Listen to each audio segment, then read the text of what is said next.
Hi everyone, this is Lab 1.2 Day 2, finally collecting all of our data. So a couple of things to take a look at our drying station. We have dry silicon carbide as well as dry potassium nitrate. You can see those both right there. Now, another thing to take a look at is our beaker.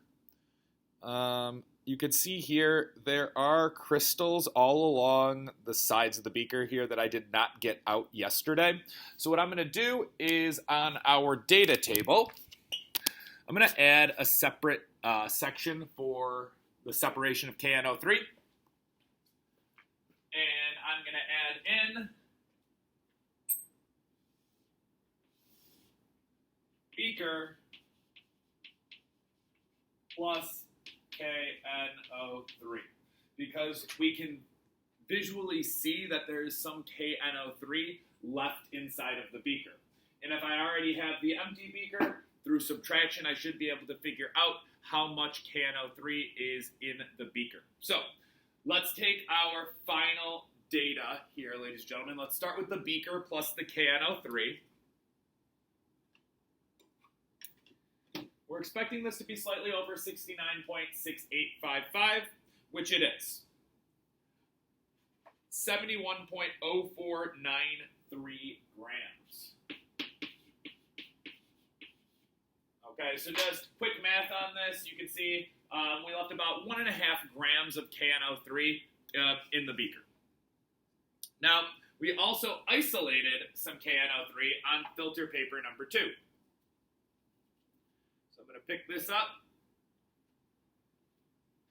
and see what the mass of our KNO3 is equal to. Just trying to do my best not to spill anything here. Perfect. So we have filter paper plus KNO3. Filter paper number 2 plus KNO3. 7.29. 4 grams. So if we were to subtract filter paper number 2, about 7 grams-ish, plus the 1.5 that was in our beaker, so we got about 8.5 grams, approximately. We're going to have to actually calculate it. We got about 8.5 grams of KNO3. And now let's take a look at our silicon carbide. This. Careful once again, not to spill anything.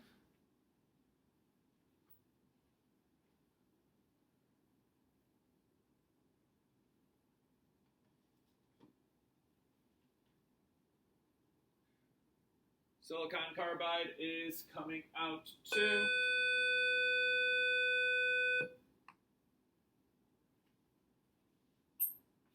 6.4140 grams.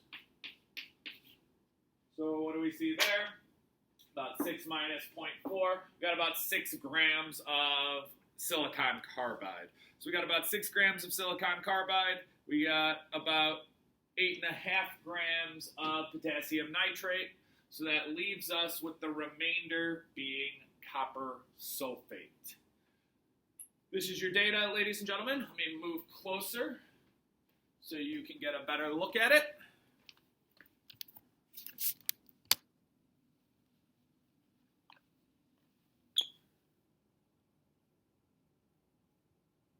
And at this point, we are ready to start working through some of the calculations for Lab 1.2.